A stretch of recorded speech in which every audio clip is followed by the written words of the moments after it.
Labour pains తోటి మనం patient వచ్చినప్పుడు స్టాఫ్ నర్స్గా ఎలాంటి ట్రైనింగ్ ఇవ్వాలి అనేది నేను డిస్కస్ చేస్తాను. స్టాఫ్ నర్స్ రోల్ ఏంటి అనేది నేను చెప్తాను.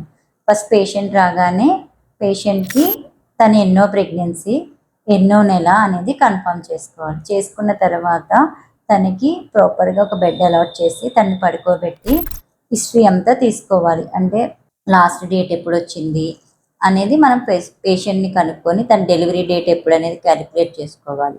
అది అయిపోయిన తర్వాత నర్స్గా నువ్వు వైటల్ డేటా అంటే ఏంటి, బీపీ, పల్స్, నెక్స్ట్ టెంపరేచరు, ఇవన్నీ కూడా మనం చెక్ చేసుకోవాలి. చెక్ చేసుకున్న తర్వాత పేషెంట్ని ఎగ్జామినేషన్ చేసుకోవాలి. డాక్టర్ రాకముందే పేషెంట్కి బేబీ హార్ట్ సౌండ్ ఎలా ఉంది అనేది ఎగ్జామినేషన్ చేసుకోవాలి.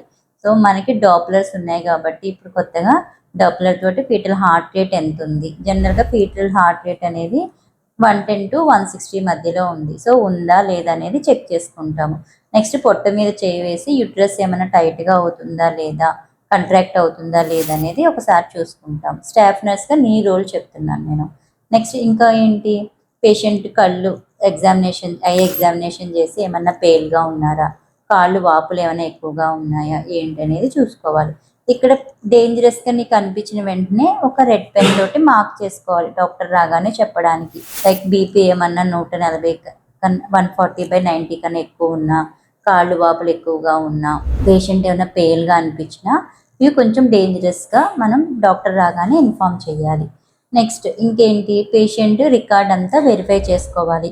ప్రాపర్గా అన్ని ఇన్వెస్టిగేషన్స్ ఉన్నాయా లేదా, రీసెంట్గా హిమోగ్లోబిన్ టెస్ట్ చేయించుకున్నారా లేదా, తన బ్లడ్ గ్రూప్ ఏంటి, ఏదైనా నెగిటివ్ గ్రూప్ ఉంటే ఇమీడియట్గా మనం క్రాస్ మ్యాచింగ్ బ్లడ్ అరేంజ్ చేసుకోవాలి అనేది ఒక ఐడియా మనకి స్టాఫ్ నర్స్కి రావాలి.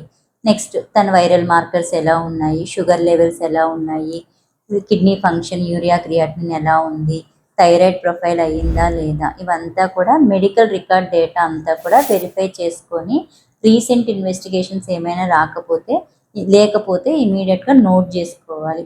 నోట్ చేసుకొని డాక్టర్ రాగానే ఇన్ఫర్మేషన్ అనేది ఇవ్వాలి. సో యాజ్ ఏ స్టాఫ్ నర్స్గా పేషెంట్ రాగానే నువ్వు పేషెంట్ గ్రీట్ చేసి తన యొక్క డేటాని వెరిఫై చేసి డాక్టర్ వచ్చే లోపలనే తనకున్న డేంజరస్ సిమ్టమ్స్ కానీ, సైన్స్ కానీ, లేకపోతే ఏమైనా ఇన్వెస్టిగేషన్స్ పెండింగ్ ఉన్నాయా అనేది ఒక ఐడియా వస్తే డాక్టర్ వచ్చే లోపల పేషెంట్కి మనం ఇచ్చే ట్రీట్మెంట్లో డిలే అవ్వకుండా ఎర్లీగా జరుగుతుంది. సో నీకు అర్థమైంది కదా? అర్థమైంది మేడం.